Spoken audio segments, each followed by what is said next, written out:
did more for Islam than probably any of us will do in our life. Yani he defended the Prophet, he raised the Prophet ﷺ even before Prophet.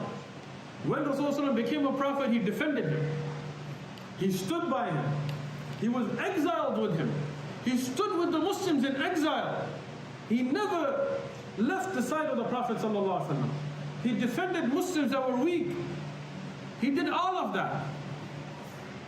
But he died on kufr. And that's very scary. Why? The first, pride.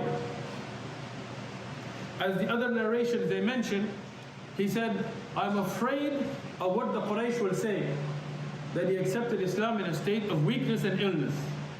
In another narration, as Ibn Ishaq and others have mentioned, Ibn Kathir, that he said, I'm afraid of what the women of Quraysh will say. Yani the women, they gossip. So they're going to go and they're going to say, oh, see, he was a leader of Quraysh, and at the time of death, he started following his young nephew. You know, they'll make fun of him.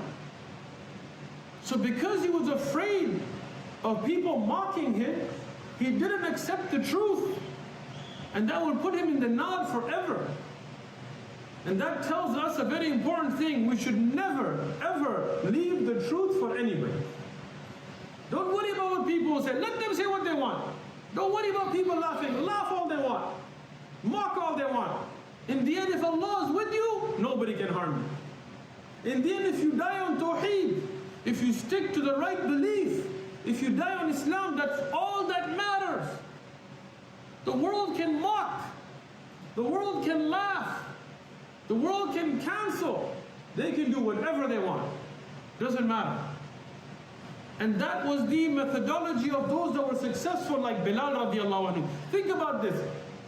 Abdul Muttalib, Abu Talib, Abu Lahab, these are from the best of lineages, from the chiefs of Quraysh.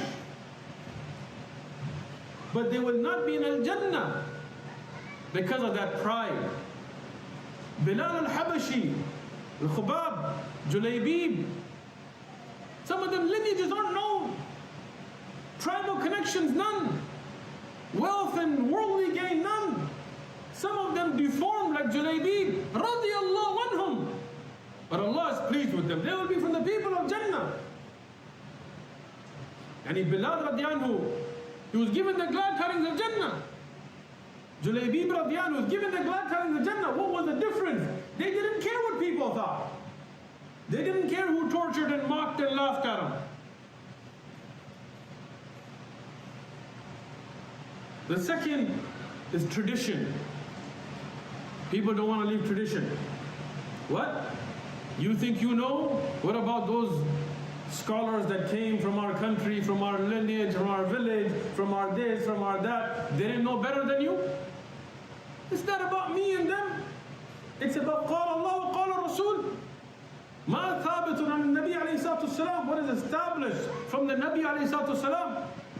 We hear the same thing today. In my culture, we don't have this. Nobody cares about your culture. Keep your culture to yourself. What we care about, Quran was Sunnah. Bring that, then we speak. Issues of caring what people say. And I'm mentioning these because I see these to be the asbab, the means of the failure of Abu Talib, who had done so much for Islam and for the Prophet ﷺ, that we need to be careful ourselves not to fall into those traps.